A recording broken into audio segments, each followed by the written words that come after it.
Hello everybody, if you want to see how I achieved this beautiful EDIKONG soup, watch till the end. Do not forget to like, share, subscribe and leave a comment.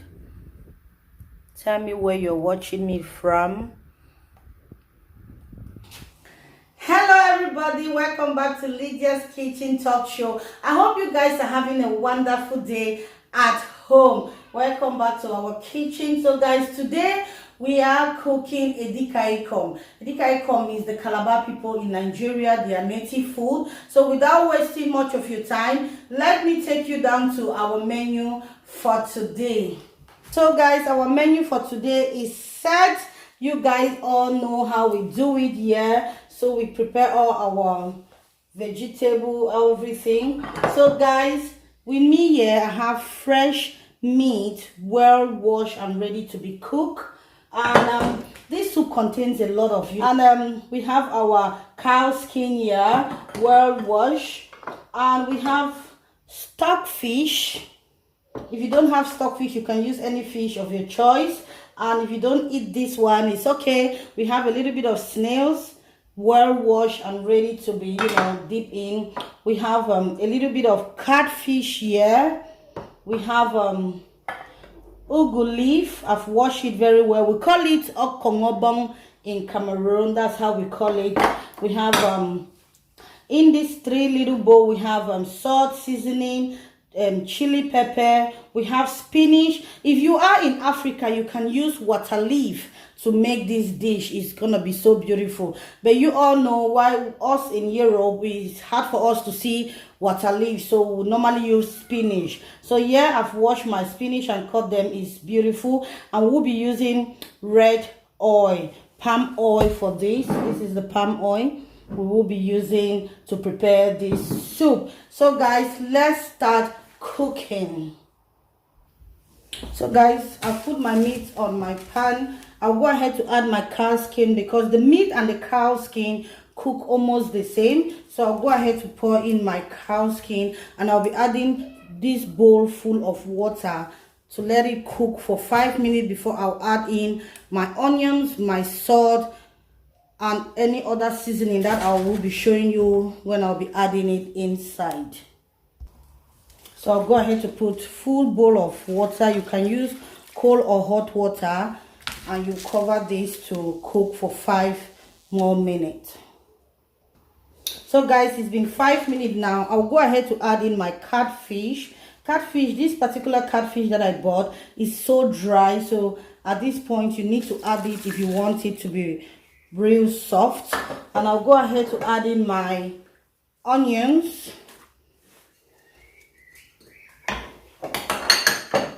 and I will be adding in ½ teaspoon salt,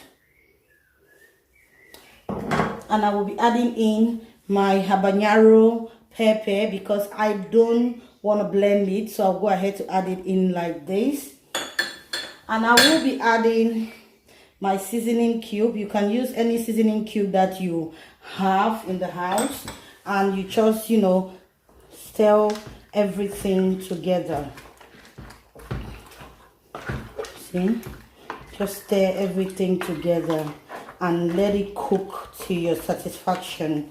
For me, as you all know, I always like my meat to be real soft, so we'll leave this to cook for, could say, half an hour. So we'll see you guys later. Our meat has been cooking now for half an hour. You can see the juice is still very much inside. This is the time I'll go ahead to add in my stock fish. So I happen to find this shredded stock fish, which is really good because it's kind of soft and easy to cook. So I'll go ahead to add my stock fish inside now, and I will just stir. There are 2 different ways of making this EDIKONG. Some people make theirs to be a little bit watering, so I just don't like that watering EDIKONG because the real EDIKONG is kind of dry. So today we are making the dry EDIKONG. So if you are making like the wet EDIKONG, you can go ahead to use the stock right now, but I will leave this to cook till the stock is completely dry.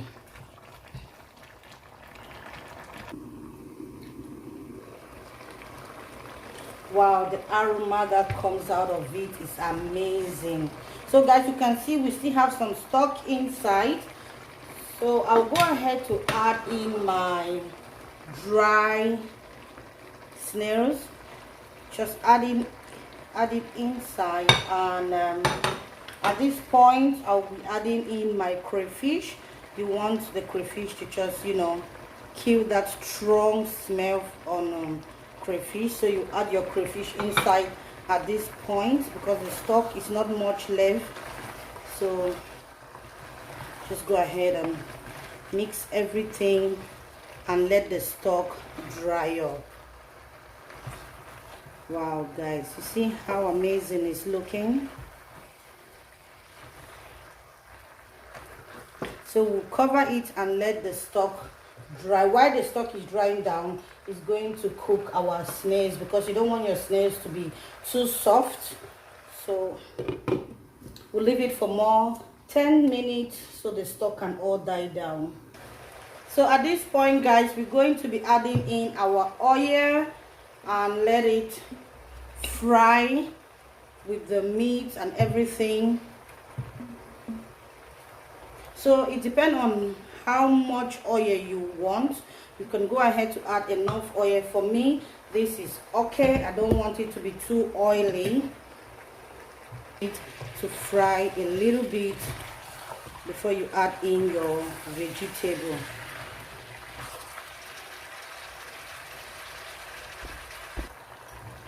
At this point you can hear, see the oil is frying. This is exactly how you want it. So you go ahead to add in your ugu, or you call it okongobong. So you add it inside.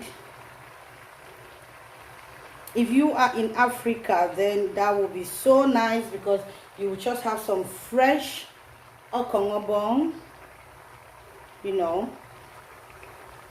But yeah, all we can have is the frozen one, and if you happen to find the fresh one, it's all damaged. It's not really fresh. Like in Africa, in the market you go, you got some fresh okongobong or ugu leaf. You know, after adding it, you just take your time and mix everything together.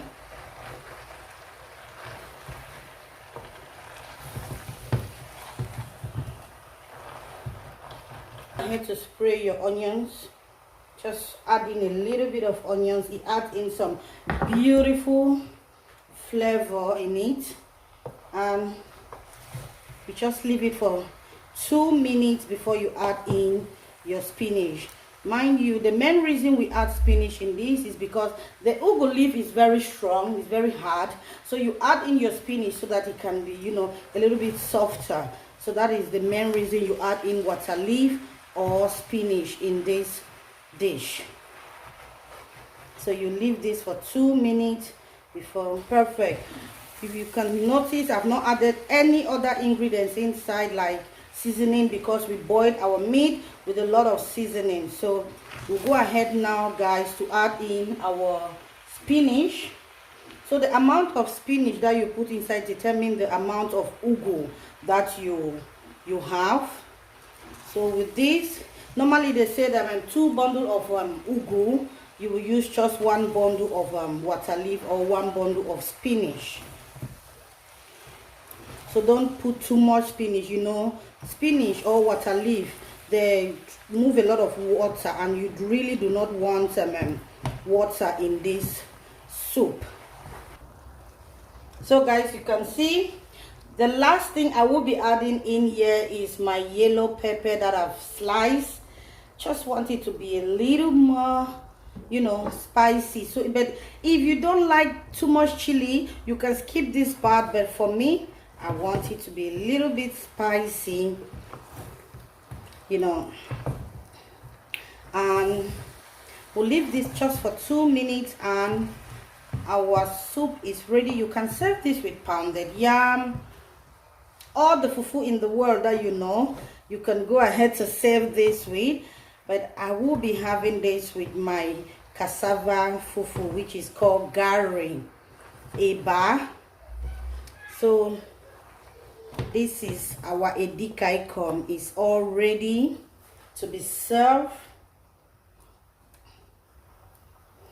So let me know on the comment section what you think about this beautiful soup. If it's something that you have once have it, let me know how you feel the first time you taste this soup. It's so delicious and lovely. It's amazing. Like, I don't know the word to describe it. So it's called EDIKONG, which means EDIKONG is kind of like dry. So it's a dry soup. It's kind of fried. EDIKONG means fry vegetable or something like that. Guys, we have come to the end of this beautiful session for today. Today we made EDIKONG. It's a native soup in the Calabar people from Nigeria. See you on my next video. Bye.